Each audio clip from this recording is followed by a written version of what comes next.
சொல்றது நமக்கு நல்லதா? இங்க பாருங்க, என்டிடிவில உங்க தலைவர் கொடுத்த பேட்டி, அது வெளியில சொன்னதே, அது சொன்னதும் அயோக்கியத்தனம், அவர் பேட்டி கொடுத்ததும் சார் அயோக்கியத்தனம் சார். அது அப்படிதான் கொடுக்கணும் சார். சார் உங்க காலத்துல நீங்க போய் பார்த்திருப்பீங்கல்ல, பத்திரிகையாளர்களை போய் எம்ஜிஆர் சந்திப்பார். எம்ஜிஆர் போய் பத்திரிகையாளர் சந்திப்பார். எம்ஜிஆர் சொல்லுவார், அவங்க போய் எழுதுவாங்க, எழுதுறத படிப்பான். அப்ப எம்ஜிஆர் சொன்னதுதானே அர்த்தம்.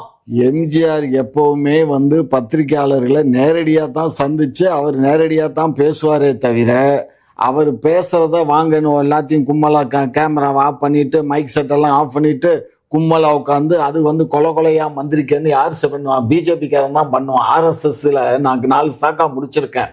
ஆர்எஸ்எஸ்ல என்ன பண்ணுவாங்கன்னா, இந்த மாதிரி ஸ்கூலுகளில் காலேஜில் கிரவுண்டை நாங்கள் வாங்கிக்கிட்டு அங்கே ரவுண்டு இங்கே மீனாட்சி காலேஜ்லேயே நடந்துச்சு, சாக்கா நடந்துச்சு. ரவுண்டாக உட்காந்துக்கிட்டு கதை சொல்றது கொலை கொலையா மந்திரிக்க மாதிரி உட்காந்துக்கிட்டு. சார் என்னங்க சார், என்ன எங்க தலைவர் மோடியை ஃபாலோ பண்றாரு சார். மோடி இது வரைக்கும்